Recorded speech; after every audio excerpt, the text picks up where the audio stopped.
choisi Jésus pour guider ma vie. Mon bien-aimé Jésus, il est à moi, je suis à lui. J'ai choisi Jésus pour guider ma vie. Mon bien-aimé Jésus, il est à moi, je suis à lui. J'ai choisi Jésus pour guider ma vie. Mon bien-aimé Jésus, il est à moi, je suis à lui. J'ai choisi Jésus pour guider ma vie. Mon bien-aimé Jésus, il est à moi, je suis à lui. En marchant dans les chemins, dans les rues. Alléluia. Amen. Que le nom du Seigneur soit béni. Bonjour à vous, bien-aimés. Bonjour à ceux qui nous suivent via Internet.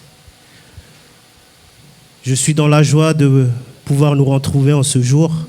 Je ne sais pas dans quel état d'esprit vous êtes, mais moi en tout cas je suis content de pouvoir nous retrouver et de pouvoir célébrer, glorifier notre Créateur, celui à qui nous devons tout, celui qui fait tout pour nous chaque jour.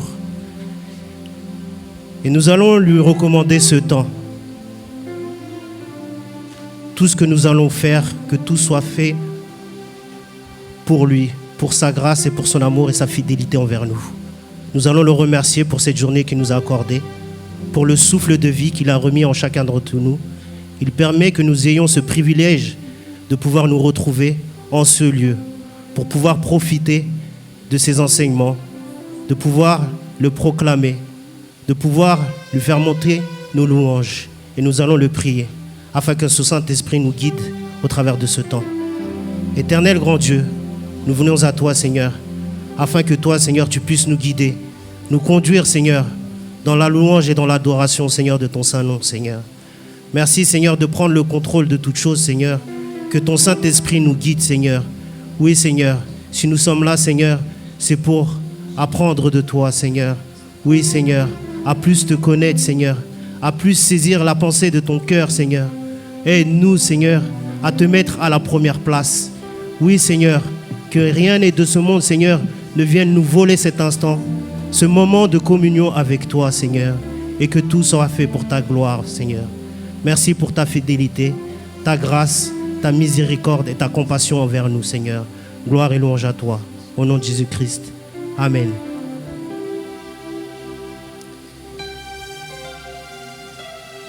Une sentinelle a la capacité de voir, d'avertir et d'intercéder. Et Dieu nous a placés en tant que sentinelles dans ce monde afin de pouvoir annoncer sa parole, que nous puissions être des instruments par lesquels lui passe pour annoncer le salut, pour que toutes ces personnes qui sont encore dans les mauvaises voies puissent quitter leurs mauvaises voies et venir à Dieu, afin qu'ils puissent se réconcilier avec le Père. Et Dieu nous a envoyé son Fils. Merci encore, Seigneur, pour ton amour. Merci encore pour ce chant que nous allons te chanter, Seigneur. Et c'est le chant Sentinelle, et c'est page 96, c'est le chant 347.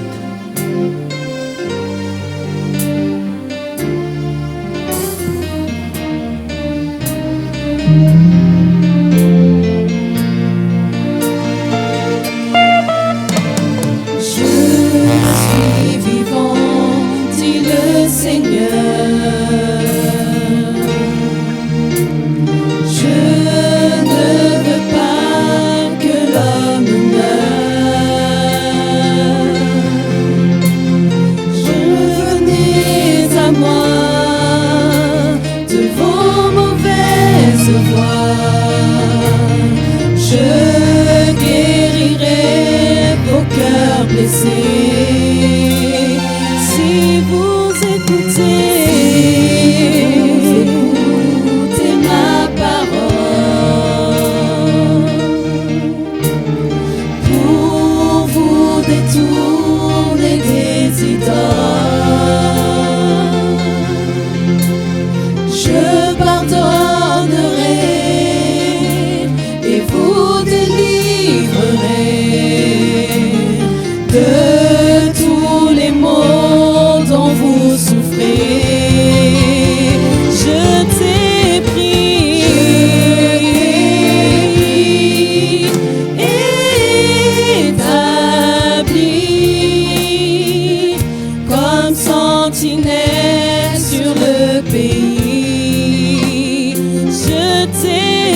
frappera.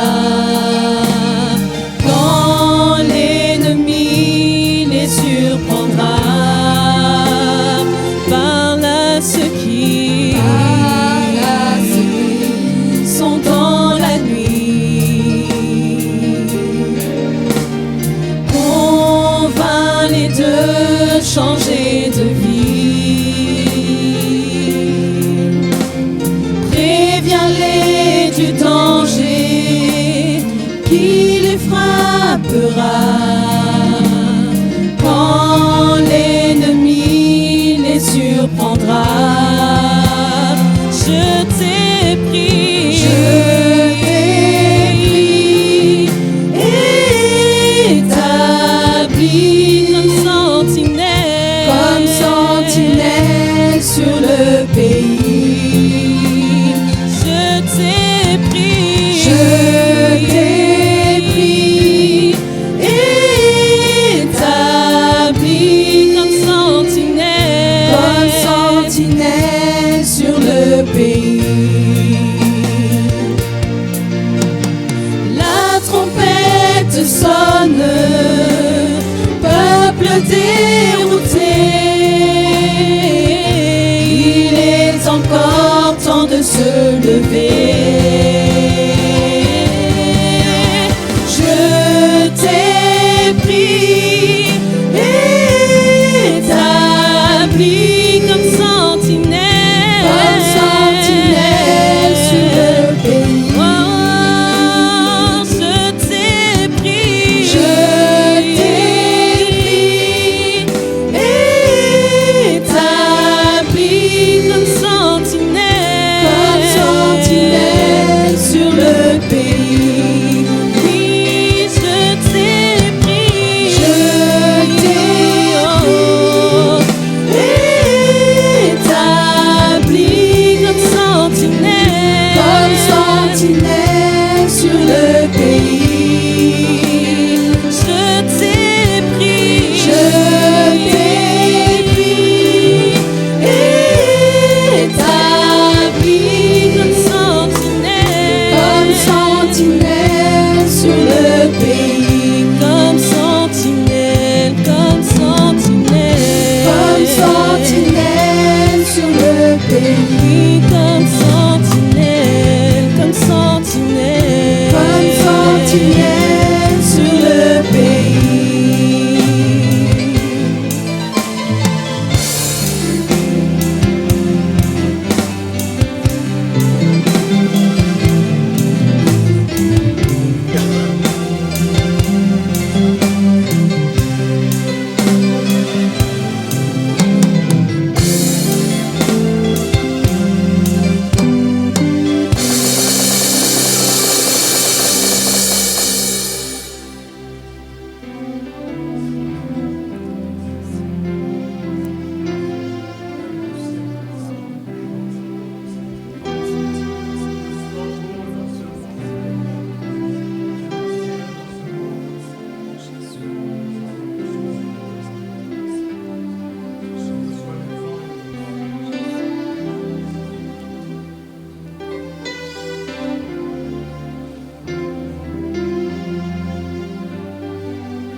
Oui, Seigneur. Aide-nous, Seigneur, à être des sentinelles dans nos familles, Seigneur, dans notre voisinage, au travail, que nous puissions éclairer les gens qui sont encore assis dans les ténèbres, Seigneur. Toutes ces âmes, Seigneur, qui s'en vont à la mort, toi qui es venu et chercher et sauver, Seigneur, toutes ces âmes perdues, Seigneur, afin de les ramener à la vie. Toi qui es venu nous donner la vie, Seigneur. Par un seul le péché est entré dans le monde et par un seul nous nous en sortirons, par le nom de Jésus-Christ. Merci encore pour la victoire à la croix, Seigneur, car nous savons, Seigneur, que toi tu as tout accompli. Toi qui es proche de nous, toi qui connais la profondeur de nos cœurs, Seigneur. Aide-nous, Seigneur, à te saisir, Seigneur. À pouvoir rechercher ton royaume et ta justice, Seigneur. Merci, Seigneur, de nous donner, Seigneur, un cœur disposé, Seigneur, à te suivre. Dans le nom de Jésus. Père céleste. Et c'est le prochain chant que nous allons chanter à la gloire de notre Père. Et c'est le chant 294, page 80.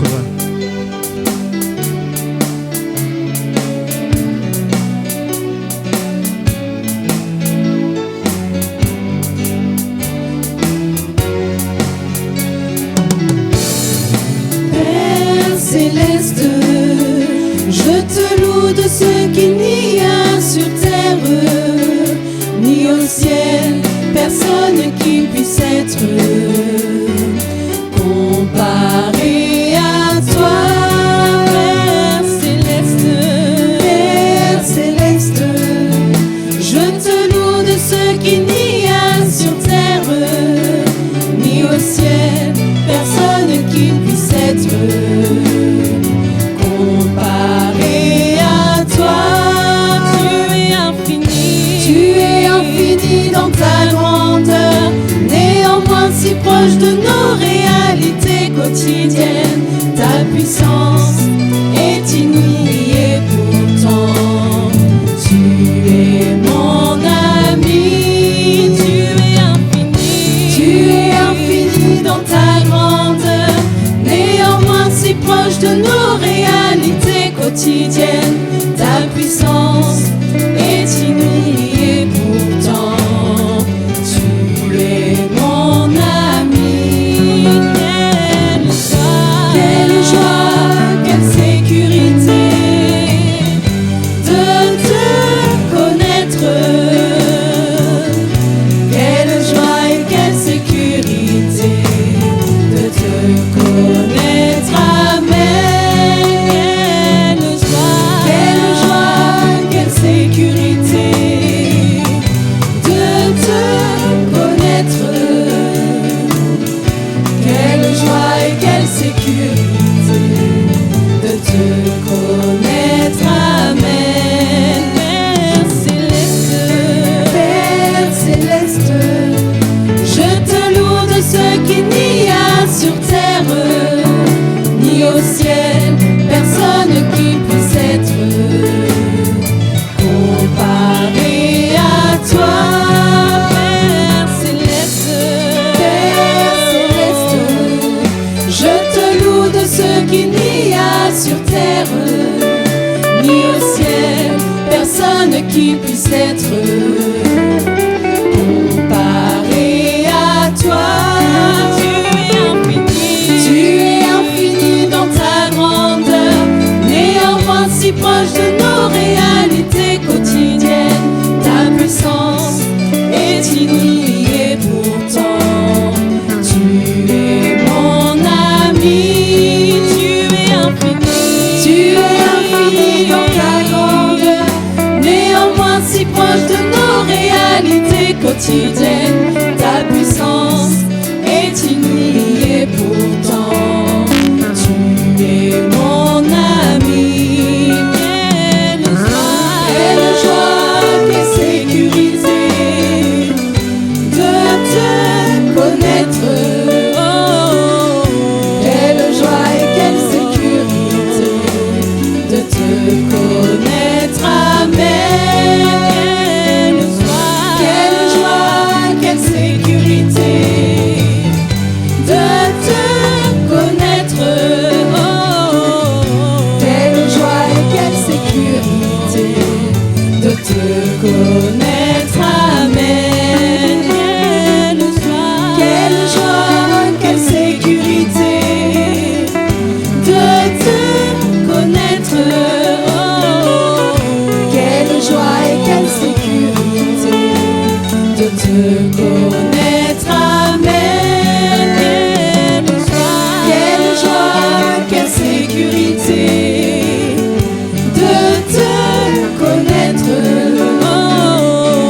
Quelle joie et quelle sécurité de te connaître. Amen.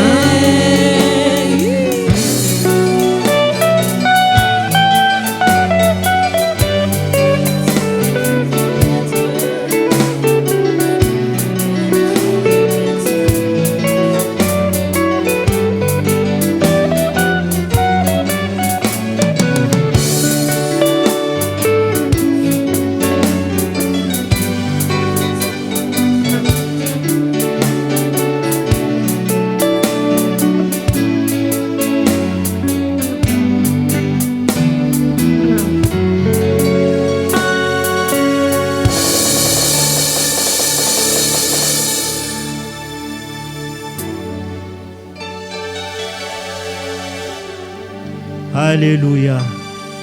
Quelle joie. Quelle paix nous avons en Jésus-Christ, le Sauveur, notre Créateur, le Dieu vivant. Lui nous donne la force, la puissance de marcher sur les serpents, les scorpions et sur toute la puissance de l'ennemi. Par sa parole, il nous donne l'autorité, tout en ayant foi en lui. Et c'est le chant que nous allons chanter. Ton Dieu ordonne. Et c'est le chant 368, page 102.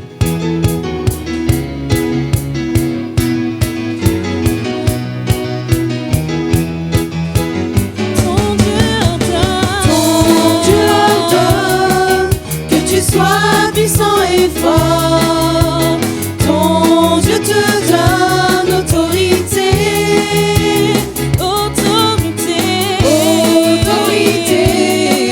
sur la puissance de la mort. Ton Dieu te donne sa victoire. Ton Dieu ordonne que tu sois puissant et fort. Dieu te donne son onction. Ton Dieu te donne sa force. Le Seigneur est présent. Il s'avance au combat. Son armée fortifiée lance des cris de victoire. L'ennemi terrassé restitue ce qu'il a volé. Ton Dieu ordonne que tu sois puissant et fort. Ton Dieu te donne autorité.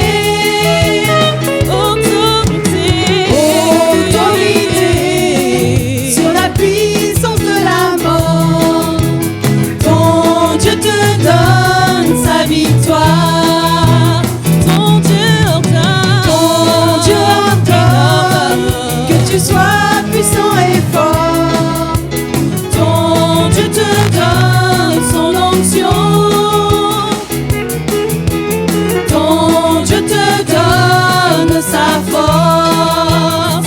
Toute la gloire et l'honneur sont pour notre Seigneur, le Seigneur glorieux, le Dieu majestueux. Crie des chants victorieux, monte jusqu'au plus haut des cieux. Ton Dieu ordonne que tu sois puissant et fort. Ton Dieu te donne autorité.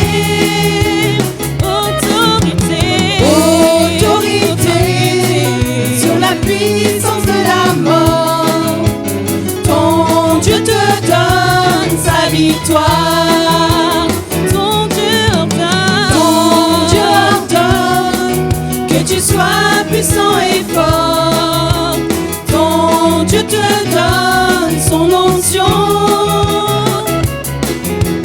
Ton Dieu te donne sa force. Toute la gloire et l'honneur sont pour notre Seigneur, le Seigneur glorieux, le Dieu majestueux. Crie les chants victorieux, monte jusqu'au plus haut des cieux. Ton Dieu ordonne que tu sois puissant et fort. Ton Dieu te donne autorité.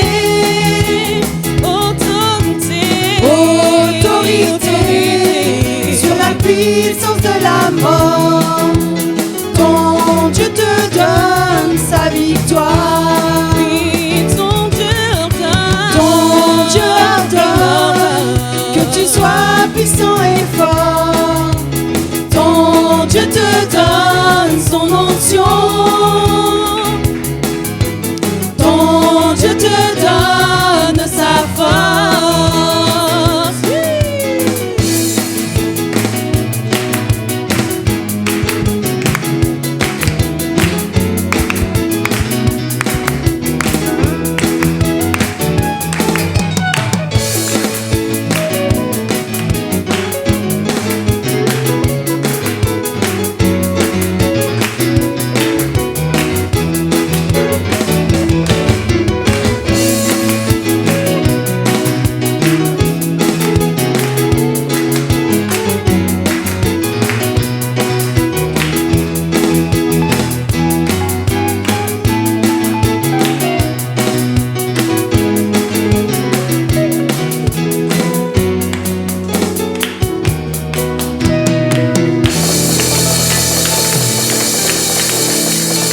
Alléluia, alléluia. Merci Seigneur pour la victoire à la croix, Seigneur. Car nous savons, Seigneur, que nous avons la victoire sur l'ennemi, Seigneur. Par toi seul, Seigneur. Merci encore, Seigneur, de nous aider, Seigneur, à vivre, Seigneur, selon tes promesses, selon ta parole. Merci encore aussi pour les épreuves, Seigneur, que tu nous donnes, Seigneur. Car les épreuves nous ont amenés à toi, Seigneur. Toi, le Dieu grand, toi, le Dieu fort, toi, le Dieu puissant, le véritable Dieu, celui qui donne le salut, celui qui donne la paix, la joie, le bonheur se trouve en toi. Merci, Seigneur. Et je veux me réjouir avec toi. C'est le dernier chant que nous allons chanter à la gloire de notre prière. Et c'est le chant 203, page 58.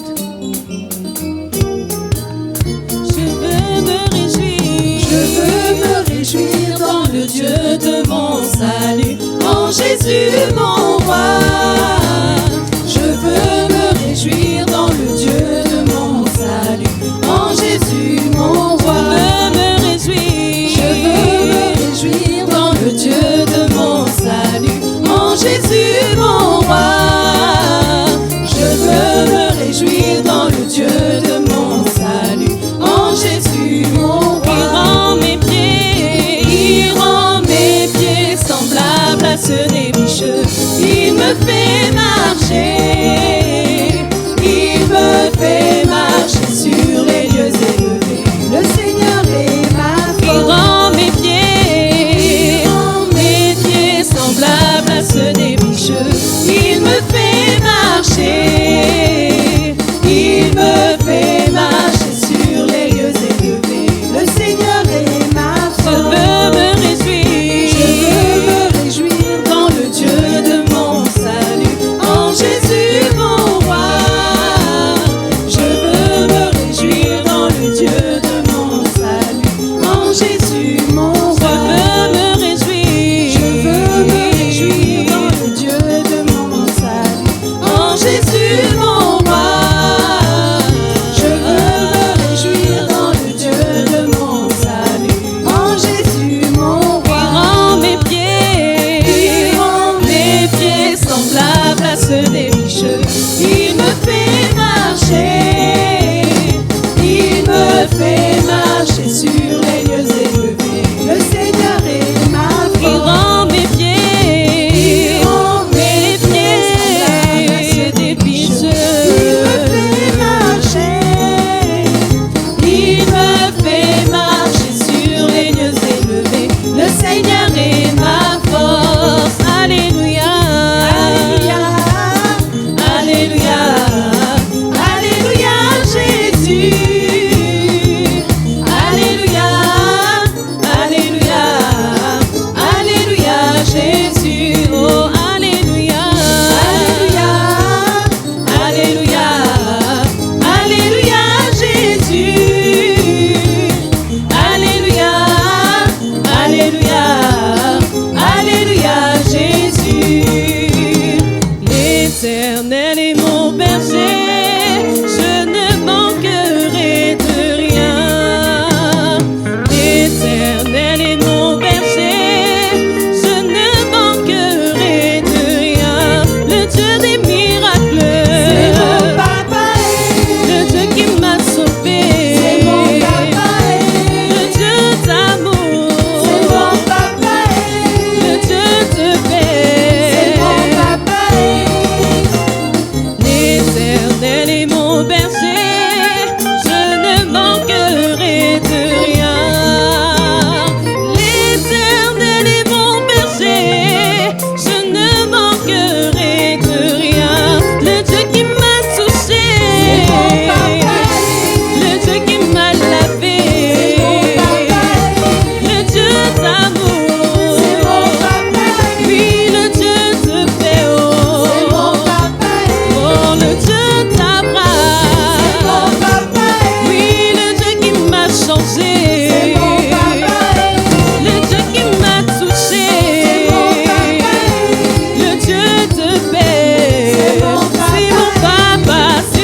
Alléluia, alléluia.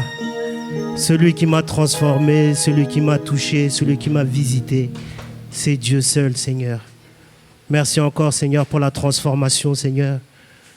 Merci encore de m'avoir choisi, de nous avoir choisis comme tes enfants. Merci encore pour ce temps que tu as permis, Seigneur, de louange et d'adoration, Seigneur. Merci encore, Seigneur, de venir, Seigneur, nous enlever, Seigneur, les mauvais raisonnements, Seigneur, que nous pouvons avoir, les doutes que nous pouvons avoir. Que tu viennes, Seigneur, répondre, Seigneur. Nous répondre, Seigneur, à toutes ces choses, Seigneur. Nous n'avons pas la réponse, Seigneur. Merci encore, Seigneur, Père éternel, Seigneur, de garder, Seigneur, notre frère, Seigneur, qui va nous apporter les enseignements, Seigneur. Que tu le protèges, que tu le soutiennes, que tout ce que l'ennemi essaiera de faire en lui soit nul et sans effet. Que rien ne soit animé par la chair, mais simplement par ton Saint-Esprit, Seigneur. Oui, Seigneur. Comme a dit Pierre, à qui irions-nous, Seigneur? Car c'est toi qui as les paroles de la vie et la vie éternelle dans le nom de Jésus. Merci encore.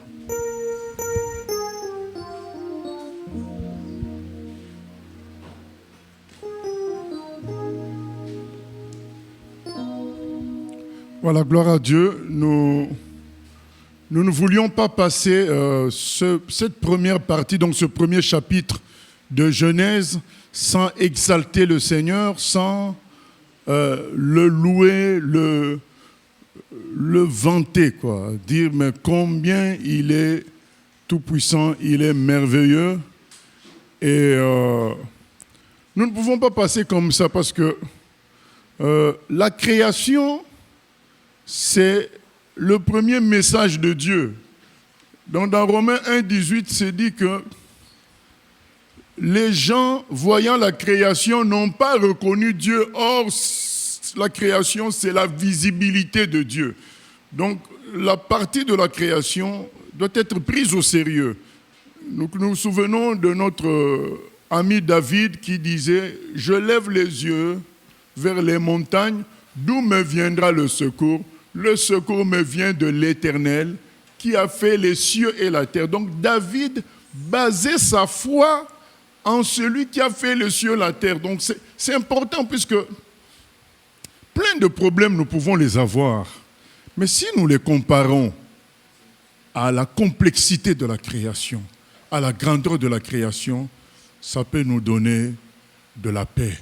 De se dire, s'il a fabriqué les étoiles, les microbes, plutôt les cellules, les êtres vivants, s'il a pu fabriquer tout ça, qu'est-ce que mon problème devant tout cela? C'est pourquoi David dit, le secours me vient de l'Éternel qui a fait les cieux et la terre. Donc c'est important que la notion de la création soit puissante en nous.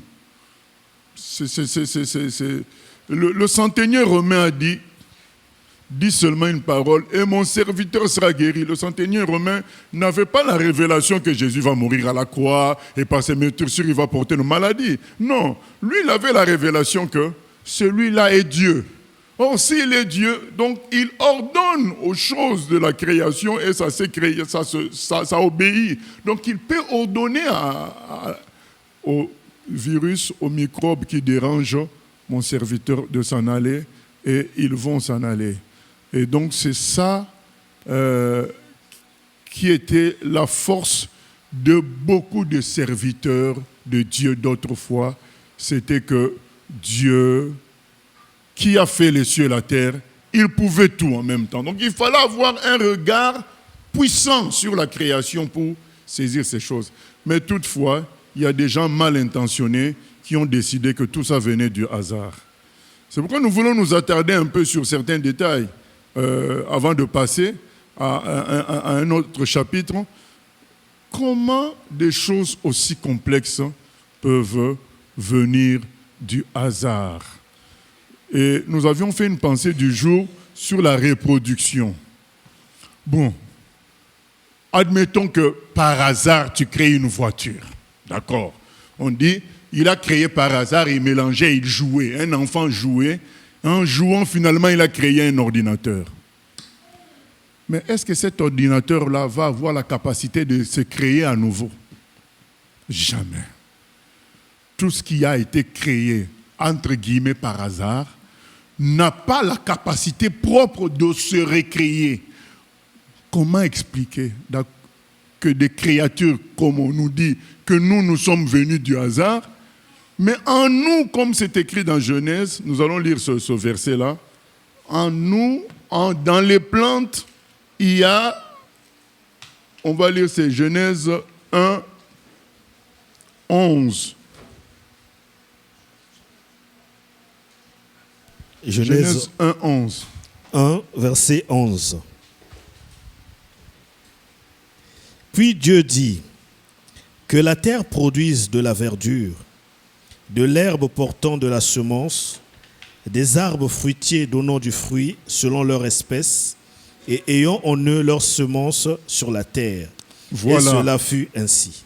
Ayant en eux, c'est-à-dire dans ces arbres-là, il y a une prévision de semences pour se reproduire à l'identique. Donc, nous avions dit que le problème aussi a été résolu entre la poule et l'œuf qui est venu en premier. Donc, en lisant ce verset, nous comprenons que c'est la poule qui est venue en premier. Donc, c'est la plante qui a été créée. Et dans la plante, on a mis une semence pour se reproduire, pour revenir à créer d'autres plantes. Il y a eu des graines qui ont été placées. Donc, vous allez dire que ces graines-là viennent du hasard aussi. Donc, que la plante se soit créée par hasard. Mais va-t-il se créer par hasard en prévoyant de se reproduire? Déjà, en disant le terme se prévoir de se reproduire, c'est fini le hasard là. Donc, il y a un calcul qui est là. Donc, vous savez, beaucoup de chrétiens ont été déstabilisés par des païens, par des phrases comme ceci, comme cela. Mais quand vous y pensez profondément à la création, ça ne peut pas venir du hasard. Comment ces plantes ont en elles la semence pour se reproduire? Comment se fait-il que nous nous reproduisons, que nous venions du hasard? Ah ben d'accord, c'est possible. Mais alors comment ça se reproduit? C'est la mauvaise foi qui anime toutes ces personnes-là. C'est la mauvaise foi. Ils utilisent les choses qui sont difficiles pour nous, ou bien qui sont floues pour nous perturber par rapport à des choses qui sont certaines. Moi, je nous propose de nous accrocher aux choses certaines pour supporter les choses floues. Moi, je ne suis pas en train de dire que tout est clair pour nous, mais il y a des choses qui sont tellement fermement claires, tellement certaines, que ça suffit pour que nous croyions que Dieu existe et que nous attendions qu'il nous explique le reste. Le jour où nous aurons une nature capable de comprendre toutes les explications. C'est ça notre foi. Notre foi n'est pas en quelque chose qu'on a tout compris, tout saisi. Non, on n'a pas tout compris, on n'a pas tout saisi. Mais ce qui est clair est tellement clair que ça ne peut être que ce que nous croyons. Maintenant, nous attendons ce temps-là, comme le frère Jean dit, nous serons comme lui. Au ciel, nous serons comme lui. Nous pourrons comprendre tout ce que nous ne comprenons pas aujourd'hui. Mais l'évidence est là. La création vient d'une grande intelligence.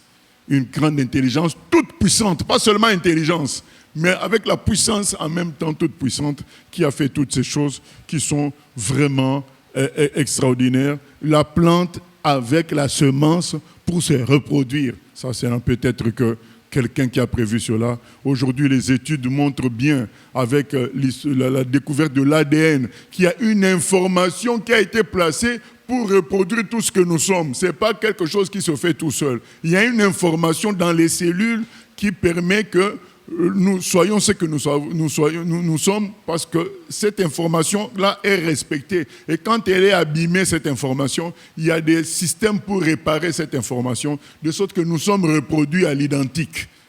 C'est un miracle. Est-ce que nous savons, nous avions dit que nous allons nous arrêter un peu sur la création. Est-ce que nous savons que, tel que nous sommes là, nous ne sommes pas la même personne il y a 3 jours? Parce que nos cellules meurent et se renouvellent. Donc, normalement, nous sommes une autre personne.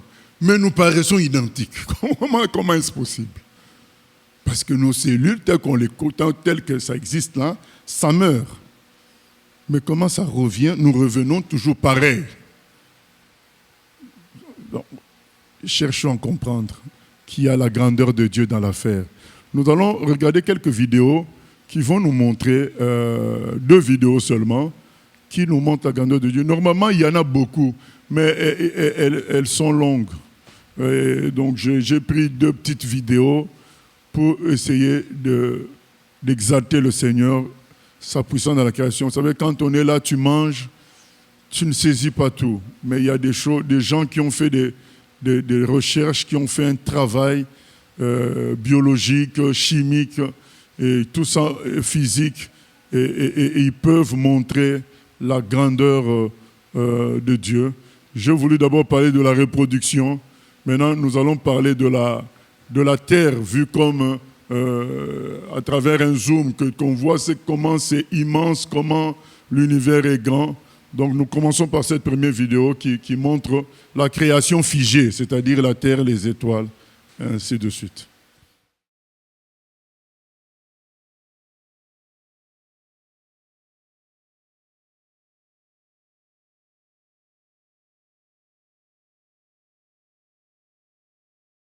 Donc ça, ce qu'on vient de voir, c'est ce qu'on appelle l'univers observable. C'est-à-dire ce que les télescopes ont pu saisir. Alors, nous voyons comment, à chaque fois, les choses devenaient petites. La Terre est devenue petite. Le Soleil est devenu petit. Notre galaxie est devenue... Donc, ça continue à grandir. Alors maintenant, quand on évalue les distances, on a vu qu'on était dans les millions. Et à un moment donné, on ne peut plus mesurer en millions parce que ça va faire trop de zéros. Il y a une unité qu'on a créée qui s'appelle l'année-lumière. Ça veut dire que pendant une année, la vitesse de la lumière va parcourir une année-lumière. Ça veut dire 10 exposant 13 zéros. Donc 10, donc vous prenez 1, vous rajoutez 13 zéros après. Donc ça fait 10 milliards de milliards. Non, 10 millions de millions. Donc 12 zéros, ça fait millions de millions. Et vous rajoutez encore 10. Mais c'est ça une année-lumière. On a vu, on est arrivé à des distances de 100 000 années-lumière. Donc c'est immense, immense. Et dans tout ça, il y a un seul endroit où il y a la vie, c'est sur la terre. Dans tout ça, on a observé comme on a voulu, il n'y a qu'un seul endroit où il y a l'eau et la vie, c'est sur la terre. Donc nous comprenons bien qu'il y a quelque chose derrière tout ça. Si vraiment nous étions le fruit du hasard, pourquoi ce hasard ne se montre pas dans toutes ces autres planètes et étoiles, seulement chez nous? Donc nous ne sommes pas le fruit du hasard, nous sommes un choix, le choix du Créateur. Donc c'est clair. Il y aurait beaucoup à dire, il y a toute une émission qui sert à cela, que tes œuvres sont merveilleuses, mais il y a beaucoup à dire. J'ai voulu prendre un exemple, c'est-à-dire la création figée, les astres, les étoiles, leur grandeur. Vous savez qu'il y a une étoile qui est 1 million de fois plus grande que le Soleil, la Bételgeuse. 1 million de fois. Donc et il y en a même une encore qui est encore plus grande, c'est le Stephenson, l'étoile la plus grande. C'est des chiffres, déjà le Soleil par rapport à la Terre, c'est trop grand. Donc dans nos cartes qu'on utilise à l'école, on ne met pas les choses en vraie perspective. Les rapports ne sont pas vrais. Normalement, si on dessine le Soleil, vous ne pouvez pas voir la Terre, tellement c'est petit. Vous ne pouvez pas, et tellement c'est loin du Soleil aussi. Vous ne pouvez pas voir. Mais on est obligé de faire ça qu'on puisse voir, et le Soleil et les planètes. Mais avec nos tableaux de l'école et nos livres, on ne peut pas représenter le Soleil et les planètes. Parce que le Soleil est trop grand et il est trop loin. À partir de là, on ne peut pas représenter. Qu'est-ce qu'on fait? On diminue un peu la taille du Soleil et on diminue la distance entre le Soleil et les planètes. Mais normalement, c'est trop grand. Ça donne le vertige. Donc, il faut être vraiment courageux, orgueilleux pour s'opposer à Dieu dans ces conditions-là. C'est vraiment de l'orgueil, et un orgueil satanique, parce que l'être humain ne peut pas avoir un tel orgueil avec une telle évidence. C'est ce que Romains 1,18 dit. Nous pouvons lire peut-être Romains 1,18 pour comprendre ce que le frère Paul veut dire. Que ce n'est pas normal qu'un humain puisse résister à Dieu avec une telle vision de la création. Romains 1,18 jusqu'à 22 peut-être. Romains chapitre 1er, verset 18. La colère de Dieu se révèle du ciel contre toute impiété et toute injustice des hommes qui retiennent injustement la vérité captive. Car ce qu'on peut connaître de Dieu est manifeste pour eux, Dieu le leur ayant fait connaître. En effet, les perfections invisibles de Dieu, sa puissance éternelle et sa divinité se voient comme à l'œil nu, depuis la création du monde, quand on les considère dans ses ouvrages. Ils sont donc inexcusables, car ayant connu Dieu, ils ne l'ont point glorifié comme Dieu et ne lui ont point rendu grâce, mais ils se sont égarés dans leurs pensées et leur cœur sans intelligence a été plongé dans les ténèbres. Voilà, leur cœur finalement sans intelligence a été plongé dans les ténèbres. C'est-à-dire qu'ils sont perdus. Pour résister à une si grande évidence, c'est que tu es perdu. Tu es devenu fou. Tu es devenu fou. Et d'ailleurs, c'est ce qu'on lit dans la suite. Ils sont devenus fous, c'est écrit. Parce que c'est trop évident qu'il y a quelque chose de grand qui est derrière tout ça. C'est trop évident. Et là, nous sommes que dans l'inerte. Ouais, cette immensité-là. Bon, cette immensité que nous venons de voir se reproduit dans le petit. C'est-à-dire, si vous prenez un grain de sable, vous commencez à aller aussi dans le petit, ça va être pareil. Ça va être toujours plus petit, plus petit, plus petit, plus petit. Et il va y avoir, le grain de sable est comme un monde à lui-même, comme ce monde qu'on vient de voir. Le grain de sable contient comme ça les atomes.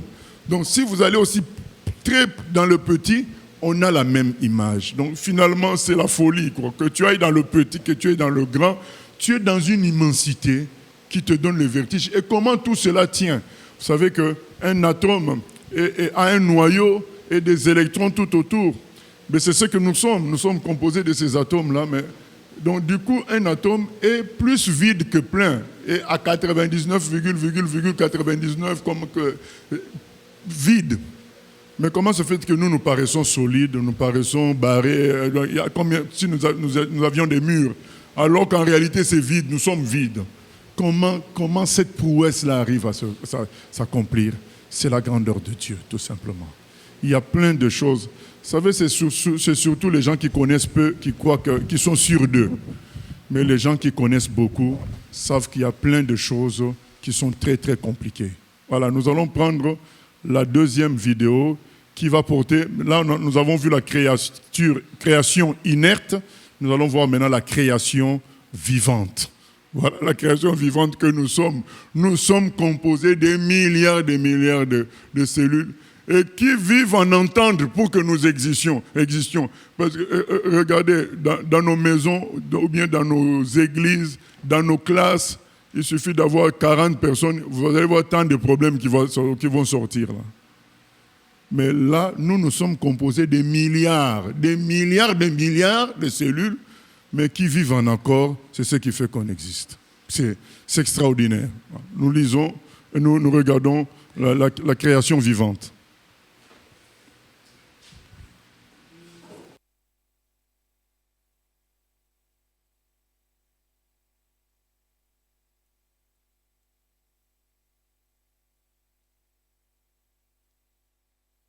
Cet univers caché est la clé pour comprendre comment nous grandissons, guérissons et fonctionnons. Chaque respiration et chaque pensée sont le résultat de milliers de milliards de petits citoyens travaillant ensemble. Ce sont les architectes, les ingénieurs et les ouvriers de vous. Embarquons pour un voyage dans cette métropole miniature. Explorons la vie secrète de la cellule, l'unité fondamentale qui rend tout possible. Bienvenue dans la ville intérieure. Qu'est-ce qu'une cellule ? C'est la plus petite et la plus fondamentale unité de vie, le bloc de construction ultime. Décomposez-la davantage et la vie disparaît. La cellule est là où la chimie devient la biologie. C'est une merveille autonome, capable de manger, respirer, grandir, se réparer, communiquer et même se reproduire. Chaque cellule est un système vivant, gérant sa propre existence avec une autonomie remarquable. À l'intérieur, c'est un tourbillon d'activité, transformant les matières premières en énergie et en produits. Elle a un plan des générateurs d'énergie, des chaînes de montage et de la sécurité, le tout précisément régulé. Nos corps sont des communautés structurées de milliers de milliards de ces cellules vivantes. Des bactéries aux humains. La cellule est le dénominateur universel de la vie. Comprendre la cellule est la première étape pour comprendre ce que signifie être en vie. Chaque cellule est un témoignage du pouvoir de l'organisation biologique. La vie telle que nous la connaissons serait impossible sans cette unité de base. La cellule est l'étincelle qui allume l'existence. Connaître la cellule, c'est nous connaître nous-mêmes. Chaque ville a besoin d'une frontière pour une cellule. C'est la membrane, une barrière flexible et intelligente. Cette membrane contrôle ce qui entre et sort, protégeant la cellule et gérant son environnement. À l'intérieur, le noyau agit comme le centre de commande, abritant l'ADN, le plan directeur. Le noyau lit l'ADN et envoie des instructions sous forme d'ARN, dirigeant les activités de la cellule. La membrane est la gardienne. Le noyau est le gouverneur. Ensemble, ils créent un environnement stable et organisé pour que la machinerie de la vie puisse fonctionner. La relation entre la membrane et le noyau est fondamentale pour la survie. Ce sont les piliers de l'organisation cellulaire. C'est là que la structure rencontre le contrôle. Aucune ville ne fonctionne sans énergie. Dans la cellule, les mitochondries sont les centrales électriques, convertissant les nutriments et l'oxygène en ATP, la monnaie énergétique de la cellule. Les cellules ayant besoin de plus d'énergie, comme les muscles, sont remplies de mitochondries. Sans elles, la cellule s'arrêterait complètement. Le réticulum endoplasmique, ou RE, est l'usine de la cellule. Le RE rugueux, parsemé de ribosomes, assemble les protéines. Le RE lisse fabrique les lipides et détoxifie les substances nocives. Dans les cellules hépatiques, le RE lisse est particulièrement actif, décomposant les toxines. Ensemble, les mitochondries et le RE maintiennent la cellule énergisée, productive et propre. Ce sont le réseau électrique et le complexe industriel de la ville. La vie dépend de leur travail acharné. Après que les protéines sont fabriquées dans le RE, elles sont envoyées à l'appareil de Golgi, le bureau de poste de la cellule. Le Golgi trie, modifie et emballe les molécules dans des vésicules pour la livraison. Certaines vésicules restent à l'intérieur. D'autres exportent leur contenu à l'extérieur de la cellule. Cette expédition précise maintient la cellule organisée et connectée. Pour les déchets, les lysosomes agissent comme des centres de recyclage, décomposant les vieilles parties et les menaces envahissantes. Leurs enzymes démantèlent les débris et les agents pathogènes, gardant la cellule propre et sûre. Sans le Golgi et les lysosomes, la cellule serait chaotique et encombrée.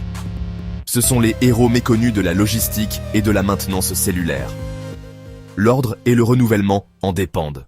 Comme une ville de spécialistes, le corps compte plus de 200 types de cellules, chacune ayant une forme unique adaptée à sa fonction.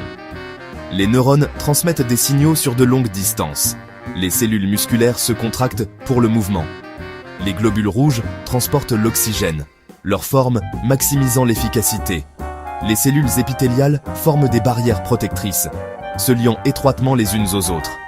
Les cellules graisseuses stockent l'énergie. Les cellules osseuses construisent la structure. Les cellules immunitaires défendent. La forme de chaque cellule reflète sa fonction, permettant la division du travail. Cette diversité est le secret de notre complexité. Chaque type de cellule est un spécialiste dans la grande communauté du corps. Une seule cellule n'est que le début. Les cellules se regroupent en tissus, musculaires, épithéliales et plus encore, chacun ayant un but collectif. Les tissus se combinent pour former des organes comme le cœur, qui unit le muscle, les nerfs et le tissu conjonctif pour pomper le sang. Les organes s'unissent en systèmes, digestifs, circulatoires et autres, collaborant sur des tâches à l'échelle du corps. Cette hiérarchie, de la cellule au système, crée un être humain complexe et fonctionnel. Chaque niveau ajoute de nouvelles capacités et de la complexité. Nos corps sont des symphonies de coopération, construites à partir des briques les plus simples. Nous ne sommes pas seulement des collections de cellules, mais des cathédrales vivantes de travail d'équipe. Le miracle de la vie multicellulaire est l'organisation. Regarder à l'intérieur d'une cellule, c'est regarder en arrière dans le temps. Chacune est une descendante de la première vie sur Terre. La machinerie de la vie, ADN, ribosome, membrane, a été inventée une fois et transmise pendant des milliards d'années. Cela nous relie à tous les êtres vivants. Nos cellules fonctionnent selon les mêmes principes que celles des arbres, des champignons et des bactéries. l'unité de la vie au niveau cellulaire est une preuve puissante de l'évolution. Nos cellules complexes sont apparues par endosymbiose. D'anciennes cellules se sont unies, l'une devenant la mitochondrie. Les mitochondries portent toujours leur propre ADN, une relique de leur passé indépendant. Chaque cellule est une communauté d'anciennes formes de vie. Nous ne sommes pas séparés de la nature, mais faisons partie de son histoire continue. Nos cellules sont des musées vivants, portant l'épopée de la vie. Nous sommes les gardiens d'un héritage vieux de 4 milliards d'années. Regardez votre main. Elle semble solide, mais c'est un écosystème vibrant de milliards de cellules. Chacune est un univers, pulsant d'énergie et travaillant en harmonie. Votre peau, vos muscles, votre sang sont tous des communautés de cellules spécialisées. Nous cherchons la vie dans le cosmos. Pourtant, nous sommes nous-mêmes des univers. La complexité intérieure rivalise avec n'importe quelle galaxie. Vous êtes une planète, un écosystème, une civilisation de vie à l'intérieur de votre peau. Cette prise de conscience change la façon dont nous nous voyons. Nous ne sommes pas seulement des individus, mais des populations. Chaque cellule travaille pour la survie de l'ensemble. Vous êtes un pont entre le passé et le futur, portant l'histoire génétique de la vie. Souvenez-vous de la ville intérieure, de l'héritage ancien que vous détenez. Explorer la cellule, c'est s'engager dans le plus grand voyage de découverte de soi. Vous êtes une galaxie vivante de cellules, un miracle de coopération. Avant de partir, j'ai une question pour vous. Que pensez-vous de la complexité de nos cellules? Partagez votre avis en commentaire.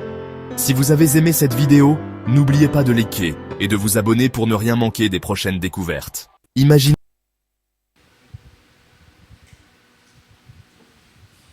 Voilà, donc nous arrivons à la même conclusion que un être humain, un être vivant, ça peut être aussi un arbre, c'est aussi complexe que l'univers. Ouais, c'est comme la Bible, chaque livre de la Bible contient la Bible elle-même. Donc vous trouvez toutes les idées que vous retrouvez dans les autres livres, dans chaque livre de la Bible. Et je vais nous donner encore un exemple. Regardez, Jésus dit que nous sommes son corps. Donc, quand nous sommes rassemblés, nous formons son corps. Mais pourtant, lui tout entier, il habite dans chacun d'entre nous. C'est la même logique qu'on retrouve partout. Donc, Dieu, lui tout entier, il habite dans chacun, mais en même temps, tous rassemblés, nous formons le corps de Christ. Voilà, c'est la même logique que nous voyons là. Finalement, l'univers, il se reproduit dans chaque cellule, dans chaque élément de la nature. Si vous allez au fond, vous trouvez que c'est peuplé de beaucoup de choses. C'est comme si c'était un univers en soi, c'est une galaxie en soi. Et tu es une galaxie. D'ailleurs, j'ai souvent dit ça, que si on dit que Dieu peut habiter dans l'homme, c'est que l'homme n'est pas ce qu'on voit, il n'est pas aussi petit que nous voyons. Il est en réalité une galaxie, il est quelque chose de très très grand, mais ce sont des mystères qui font qu'on se voit petit comme ça. C'est en réalité la puissance de Dieu. Mais nous voyons la folie de ces humains. Après avoir découvert tout ce qu'ils découvrent là, ils concluent que ça vient du hasard. Mais est-ce que c'est sérieux? Est-ce que ce n'est pas la folie? C'est une forme de folie. Normalement, quand tu découvres des choses comme ça, tu dis, écoutez, si tu existes, révèle-toi. Révèle-toi. Si tu existes, Dieu, révèle-toi à nous. Écoute Dieu. Quand tu découvres des choses comme ça, tu dis, mais comment est-ce possible? Il y a quelque chose qui nous dépasse. Il faut reconnaître au moins que ça te dépasse. Ils en parlent comme d'une chose qu'ils maîtrisent. Vous ne maîtrisez rien. Ça nous dépasse. C'est trop grand, c'est trop complexe. Et tout ça, c'est la création qu'on retrouve dans Genèse. Nous avons voulu donner des détails, quelques détails, pour qu'on comprenne combien c'est grand, combien chaque humain est grand, chaque plante est grande, chaque cellule. Une cellule, donc, comme on a vu, c'est une ville. Une cellule, c'est une ville. C'est ça, quoi. Mais maintenant, nous sommes peuplés de milliards et de milliards de cellules. Oui. Par là aussi, on voit la puissance de Dieu, parce qu'au travers de ce reportage, la puissance de la volonté de Dieu quand il arrête la vie.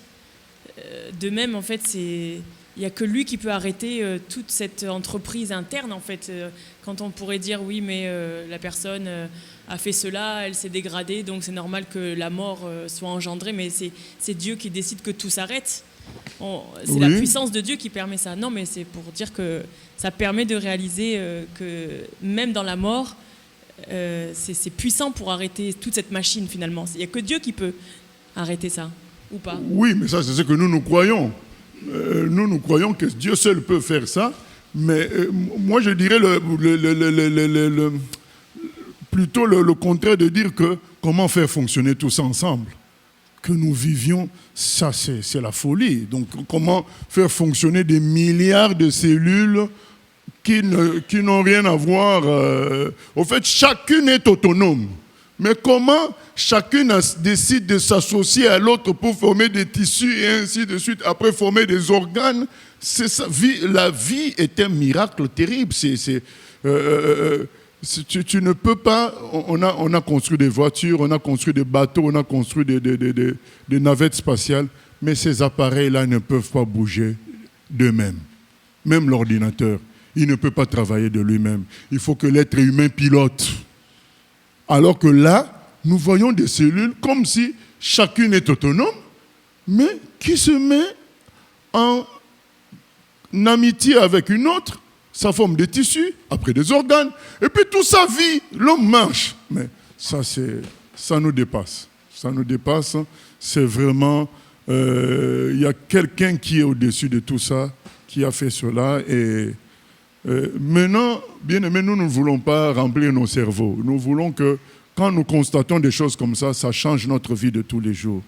Que nous puissions mettre les choses à leur place. Le médecin à sa place, l'argent à sa place, les planètes à leur place et mettre Dieu à sa place. Quand tu vois tout ça, eh ben, tu dis, comme le centenier romain, dis seulement un mot et mon serviteur sera guéri. Donc que ça change notre vision de Dieu. La création est très complexe, très grande et ça devrait produire une foi terrible en nous. Voilà, une foi terrible en nous. Et nous passons donc au chapitre 2 qui est aussi consacré aux détails spirituels et à certains détails qui n'ont pas été donnés au chapitre 1. Donc les détails spirituels, des détails dans la création et des éléments spirituels nous sont donnés dans le chapitre 2. On reprend donc au verset 4. Chapitre 2, verset 4. Voici les origines des cieux et de la terre quand ils furent créés.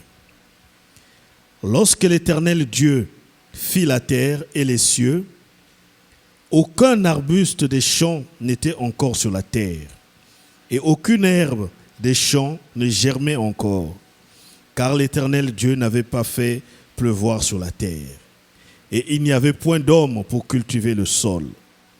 Mais une vapeur s'éleva de la terre et arrosa toute la surface du sol. L'Éternel Dieu forma l'homme de la poussière de la terre. Il souffla dans ses narines un souffle de vie et l'homme devint une âme vivante. Voilà, donc on nous donne les détails. On nous dit qu'au départ, les plantes ne dépendaient pas de la pluie. C'était une vapeur qui sortait du sol, qui faisait nourrir les plantes. Et au départ, elles ont fonctionné par la puissance de Dieu, par sa lumière originale. Parce que nous savons aujourd'hui que les plantes, pour exister, elles ont besoin de la lumière du soleil pour faire de la photosynthèse. Mais au départ, c'est Dieu lui-même qui produisait l'eau par une vapeur qui sortait du sol et aussi son éclairage personnel à partir de la première lumière. Et là, on nous dit aussi comment finalement Dieu a formé l'homme. Parce que dans le chapitre 1, on ne nous donne pas les détails. Nous continuons. Verset 8. Puis l'Éternel Dieu planta un jardin en Éden, du côté de l'Orient, et il mit l'homme qu'il avait formé. L'Éternel Dieu fit pousser du sol des arbres de toute espèce, agréables à voir et bons à manger, et l'arbre de la vie au milieu du jardin, et l'arbre de la connaissance du bien et du mal. Là, on commence à se rapprocher du spirituel. On commence à nous donner des détails spirituels sur les origines. Tiens, il y a un arbre de vie, il y a un arbre de la connaissance du bien et du mal. L'arbre de vie, donc c'est ça qui permettait qu'il y ait la vie. Voilà. Donc la vie vient, c'est une fabrication de Dieu. Voilà. Et il y avait tout un arbre désigné pour cela. Et puis il y a l'arbre spirituel, qui est l'arbre de la connaissance du bien et du mal. Voilà, ça c'est un élément spirituel. Les éléments commencent à venir. Nous continuons. Verset 10. Un fleuve sortait d'Éden pour arroser le jardin, et de là, il se divisait en 4 bras. Le nom du premier est Pishon, c'est celui qui entoure tout le pays de Havila, où se trouve l'or. L'or de ce pays est pur. On y trouve aussi le bédlium et la pierre d'onyx. Le nom du deuxième fleuve est Gihon. C'est celui qui entoure le pays de Cush. Le nom du troisième est Hiddekel. C'est celui qui coule à l'orient de la Syrie. Le quatrième fleuve, c'est l'Euphrate. L'Éternel Dieu prit l'homme et le plaça dans le jardin d'Éden pour le cultiver et pour le garder. Voilà, on nous donne maintenant, nous commençons à nous approcher de la relation, à recevoir des explications concernant l'homme et Dieu. Voilà, là, on nous a montré la création, comment ça s'est fait. Maintenant, l'histoire du début. Voilà, comment le début, c'était entre Dieu et l'homme. Dieu fait un jardin, il est écrit, Dieu planta un jardin. Donc là, ce n'est pas juste de la création comme ça qui sort par abondance. Là, c'est un but d'isoler un endroit. Il y a un but d'isoler un endroit avec des plantes spéciales. Donc avec, comme on voit aujourd'hui, le jardin, ce n'est pas la même chose que la forêt. Voilà. C'est une partie spéciale pour que l'homme puisse cultiver et vivre dedans. Et on nous donne des détails géographiques. Aujourd'hui, nous ne savons pas exactement où ça se trouvait. Il y a des gens qui supposent, avec les détails Tigre, Euphrate, tout ça, que c'est au sud de l'Irak actuel. C'est dans cette zone-là, au sud de l'Irak actuel. Bon, il y a d'autres qui disent on n'a pas tous les renseignements pour donner le lieu précis, mais ceux qui pensent situer ça, ils situent ça vers le sud de l'Irak. Et ensuite, on nous dit que Dieu place l'homme là-bas pour cultiver et le garder. Il y a quand même un travail à faire, même si tout est parfait en ce moment-là. L'homme ne pêche pas, l'homme est pur, l'endroit est pur, mais il y a un travail. C'est pour répondre aussi aux gens qui se posent la question, on fera quoi au ciel? Ben, il y a du travail au ciel, il y a des choses à faire au ciel, parce que là, c'était pratiquement le ciel, puisqu'il n'y avait aucun péché, aucun mal, tout était beau, tout était parfait, mais pourtant il y avait un jardin à cultiver malgré tout. Donc il y avait un travail à faire. Nous continuons verset 16. L'Éternel Dieu donna cet ordre à l'homme. Tu pourras manger de tous les arbres du jardin, mais tu ne mangeras pas de l'arbre de la connaissance du bien et du mal. Car le jour où tu en mangeras, tu mourras certainement. L'Éternel Dieu dit, il n'est pas bon que l'homme soit seul. Je lui ferai une aide semblable à lui. L'Éternel Dieu forma de la terre tous les animaux des champs et tous les oiseaux du ciel. Et il les fit venir vers l'homme pour voir comment il les appellerait, et afin que tout être vivant porte le nom que lui donnerait l'homme. Et l'homme donna des noms à tout le bétail, aux oiseaux du ciel et à tous les animaux des champs, mais pour l'homme, il ne trouva point d'aide semblable à lui. Alors l'Éternel Dieu fit tomber un profond sommeil sur l'homme, qui s'endormit. Il prit une de ses côtes et referma la chair à sa place. L'Éternel Dieu forma une femme de la côte qu'il avait prise de l'homme, et il l'amena vers l'homme. Et l'homme dit, « Voici cette fois celle qui est os de mes os et chair de ma chair. On l'appellera femme, parce qu'elle a été prise de l'homme. C'est pourquoi l'homme quittera son père et sa mère, et s'attachera à sa femme, et ils deviendront une seule chair. L'homme et sa femme étaient tous deux nus, et ils n'en avaient point honte. » C'est un détail très très important, un détail capital, parce que depuis que nous connaissons la terre, les gens sont habillés. Il y a un minimum, quelqu'un dira, il y a de certains villages, même dans certains villages reculés, il y a un minimum de vêtements, il y a quelque chose toujours. Mais ça veut dire qu'il y a un souci. Il y a une grosse différence entre l'être humain et l'animal qui ne s'habille toujours pas depuis des siècles. Voilà, c'est la preuve qu'il y a une réalité spirituelle liée à l'homme qui est différente de l'animal. Voilà, pourquoi l'homme a honte aujourd'hui et pourquoi pas l'animal. Donc il y a un souci.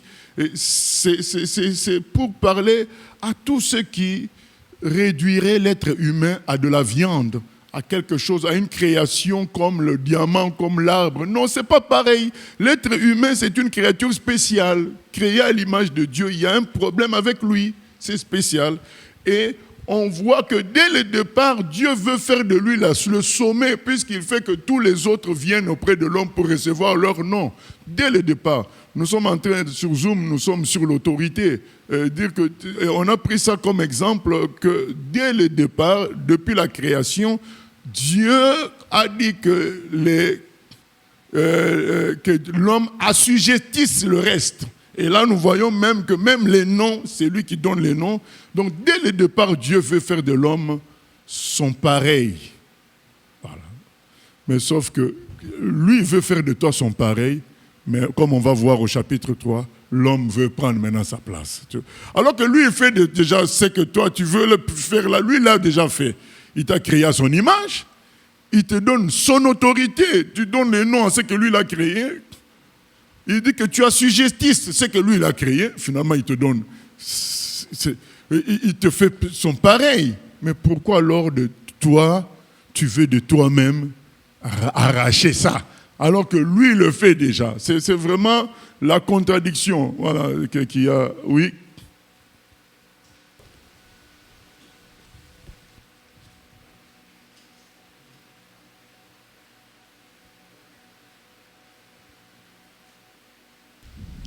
Pourquoi Dieu a créé l'arbre de la connaissance du bien et du mal? Pourquoi il a créé cet arbre? Je n'ai pas compris. J'ai pas compris la question. Dieu, il a créé l'arbre de la connaissance du bien et du mal. Oui. Pourquoi il a créé en fait? Je ne sais pas. Parce qu'il dit à Adam, si tu manges un de ses fruits, tu mourras. Mais du coup, quel a été l'intérêt de le créer dans ce cas-là s'il mange un des fruits de l'arbre? Je ne sais pas pourquoi il a créé ça, mais ce que je sais, c'est qu'Adam avait suffisamment d'arbres pour manger, se fatiguer. Donc, il n'avait pas besoin d'aller toucher à cet arbre-là seulement. Voilà. Donc, cet arbre faisait la différence.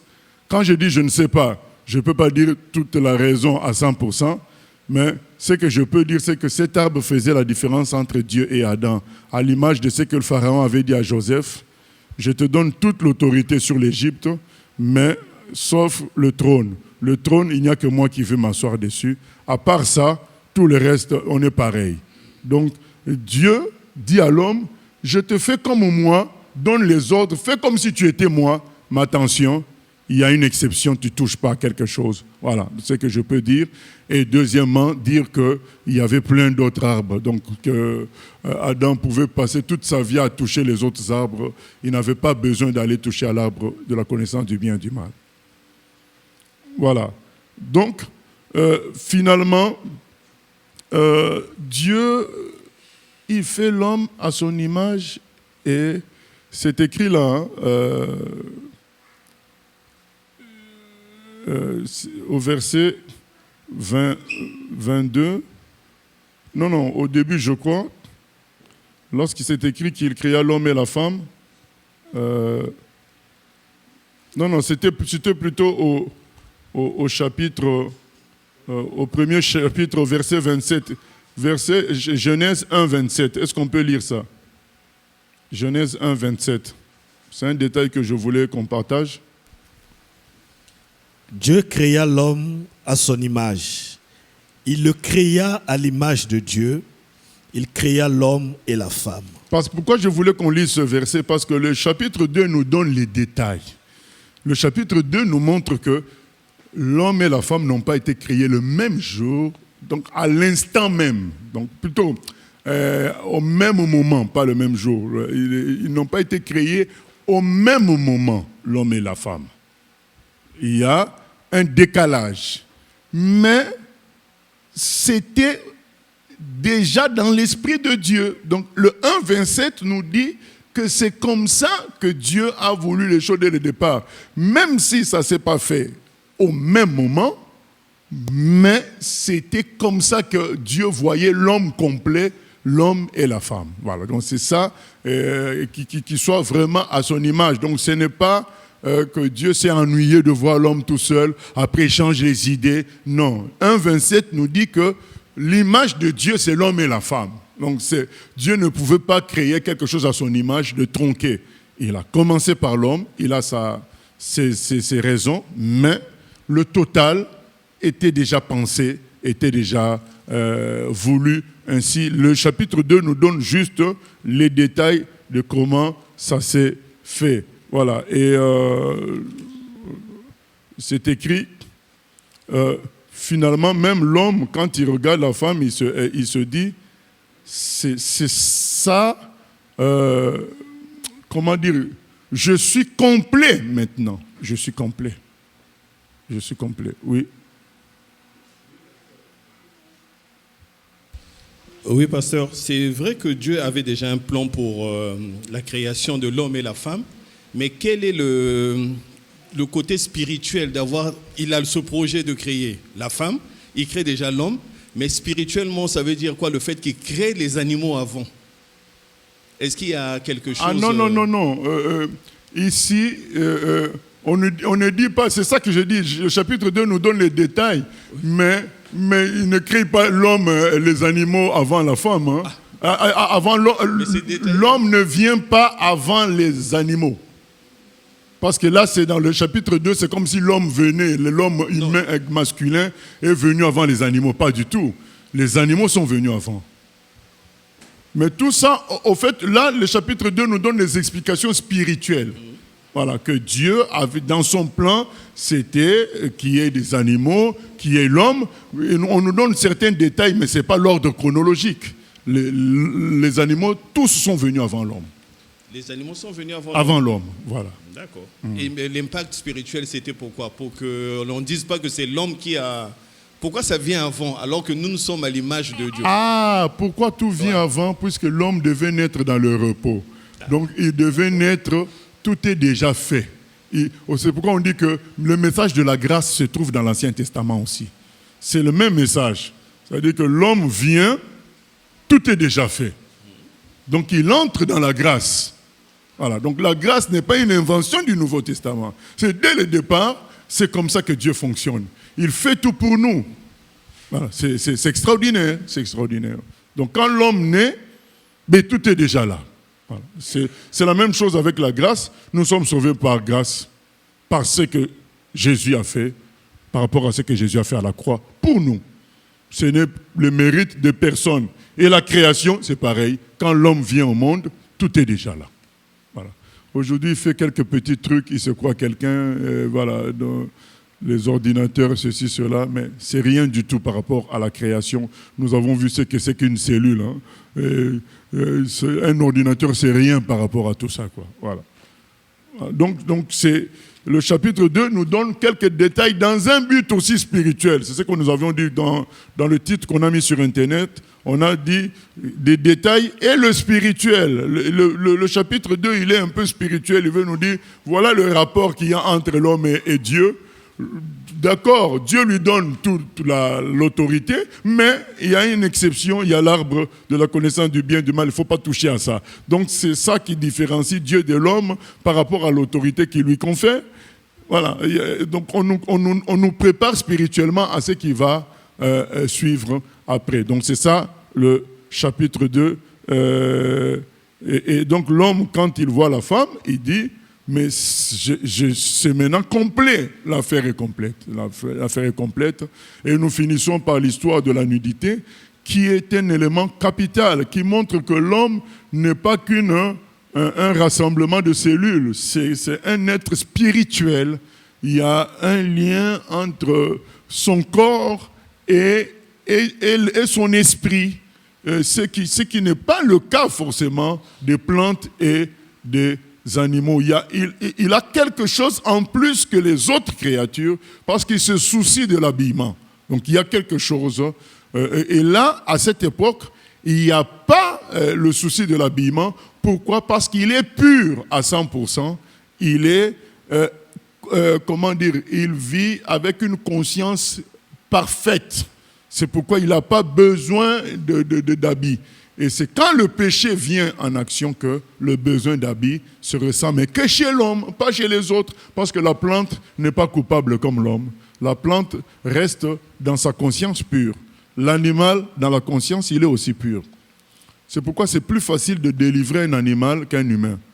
Un animal, s'il est possédé par un esprit, tu peux le chasser facilement, plus facilement que lorsque c'est un humain, parce que l'humain a une dimension qui participe à la force de cet esprit-là, alors que l'animal n'a pas cette dimension-là. Ce n'est pas la même chose. Du coup, on voit que le problème de la nudité ne fonctionne que chez l'homme. Et c'est précisé là. Vous voyez quand même les gens qui pensent que ceux qui ont écrit, c'est des gens qui ne savaient pas ce qu'ils écrivaient. Mais pourquoi ils vont mettre ces détails-là? Pourquoi mettre ces détails-là? Ce n'est qu'une révélation qui vient de Dieu. Parce qu'on ne voit pas l'utilité de ces détails-là. Ils étaient nus, ils n'avaient pas honte.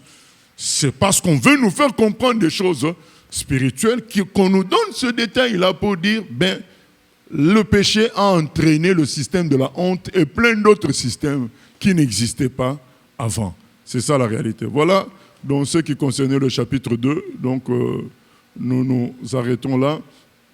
Nous allons prier pour... premièrement, exalter le Seigneur par rapport à la création et puis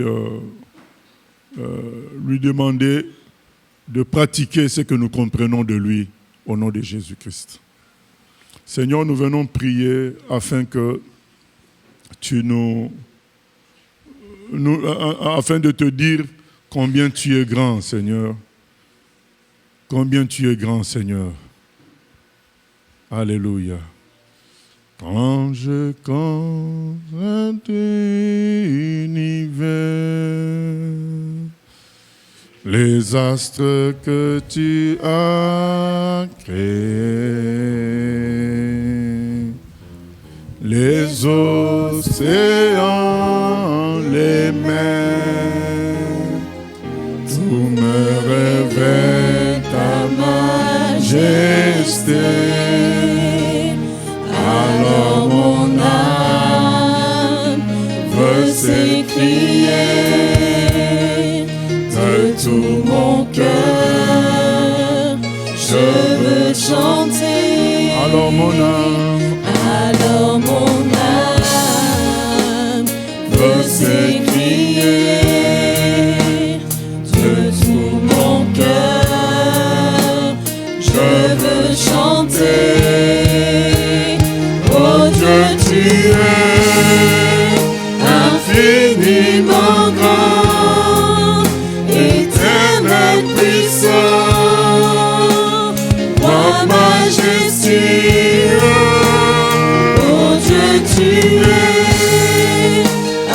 infiniment grand, éternel puissant, roi majestueux.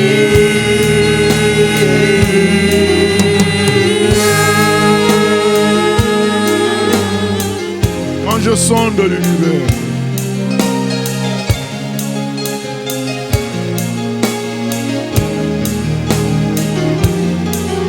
je sonde l'univers, les astres que tu as créés, les océans, les mers, tout me révèle ta majesté. Alors mon âme veut s'écrier de tout mon cœur, je veux chanter. Alors mon âme veut s'écrier de tout mon cœur, je veux chanter. Tu es infiniment grand, éternel puissant, roi majestueux. Oh Dieu, tu es infiniment grand, éternel puissant, roi majestueux.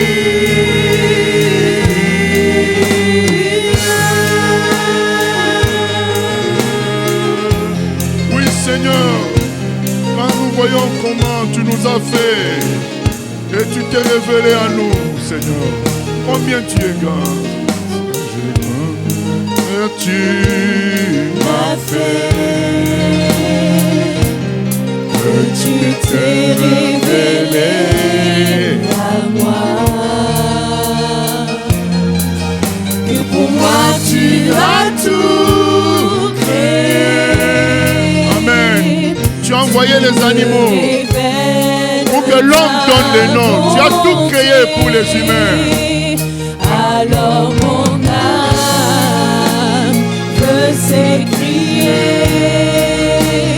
de tout mon cœur, je veux chanter. Alors mon âme veut s'écrier tout mon cœur, je veux chanter.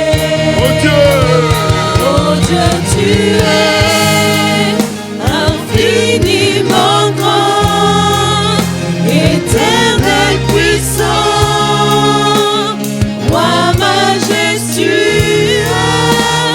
Oh Dieu, tu es infiniment grand, éternel puissant, roi majestueux.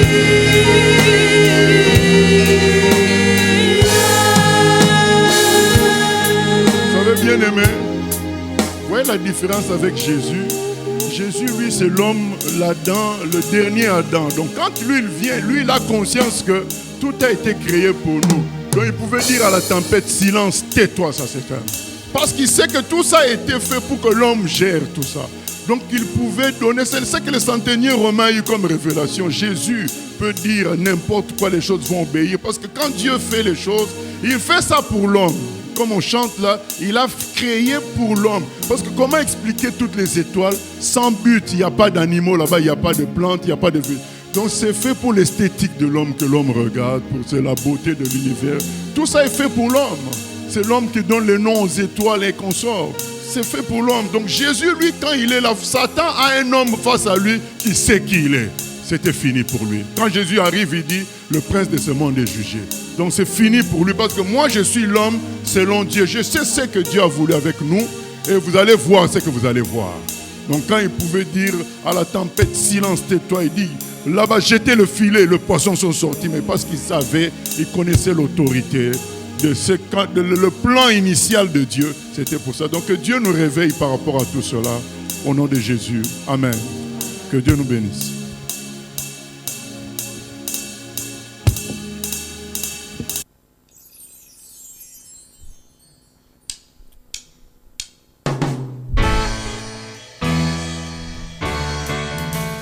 J'ai choisi Jésus pour guider ma vie. Mon bien-aimé Jésus, il est à moi, je suis à lui. J'ai choisi Jésus pour guider ma vie. Mon bien-aimé Jésus, il est à moi, je suis à lui. J'ai choisi Jésus pour guider ma vie. Mon bien-aimé Jésus, il est à moi, je suis à lui. J'ai choisi Jésus pour guider ma vie.